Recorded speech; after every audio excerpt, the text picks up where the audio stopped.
Okay, we're asked to solve this exponential equation here, and this one has the number e as the base.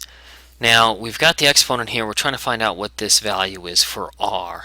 Now, we can do this using what we know about logarithms. Okay, so the very first thing that we need to do here is to take the logarithm of both sides.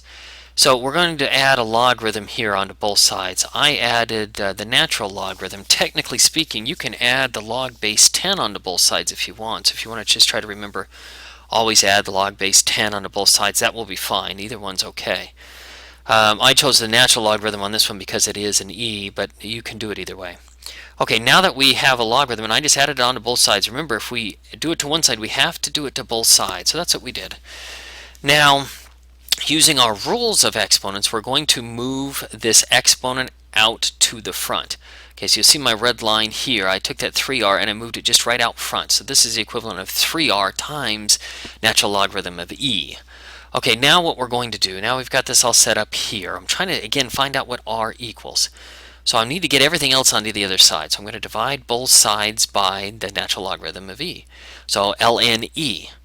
Okay, when we divide ln e, now if those of you who are really quick, you can back up one notch here and you know that the ln of e is just 1.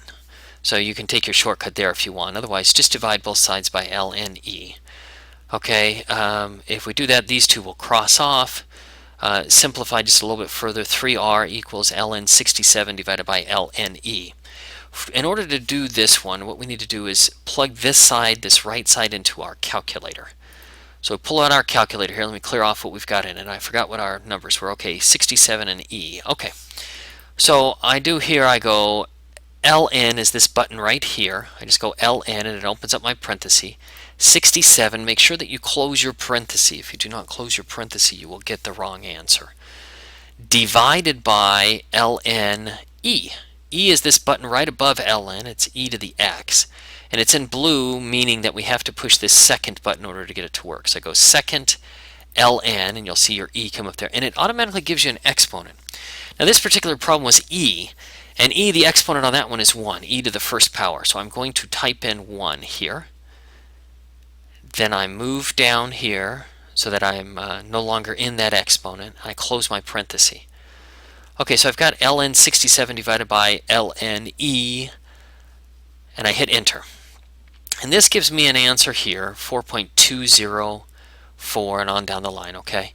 Now, what I would recommend at this point is not to round this. I know that your answer has to be rounded to the nearest thousandth, but do not round it right now. You have the potential to get the wrong answer at the end, so I don't recommend that, and I'll show you how to do that on your calculator here in just a little bit. Okay, so we've got that. We need to simplify that just a little bit further. Here's what we've got. Now what we need to do is solve this one for r. And when we're solving it for r, this is 3 times r, meaning we're going to need to divide both sides by r. Okay, and if we divide both sides by r, let's do that here, or excuse me, divide both sides by r, divide both sides by 3. When we divide both sides by 3, we already have that into our calculator here. I'm just going to hit divided by 3. See how it says answer? That answer came from right up here. It took whatever this answer was, not rounded, just whatever that answer was, divided by 3. And then I just hit enter.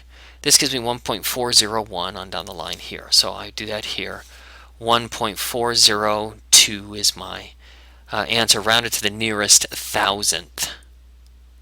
Now, those of you who look at it and go, okay, ln of 3,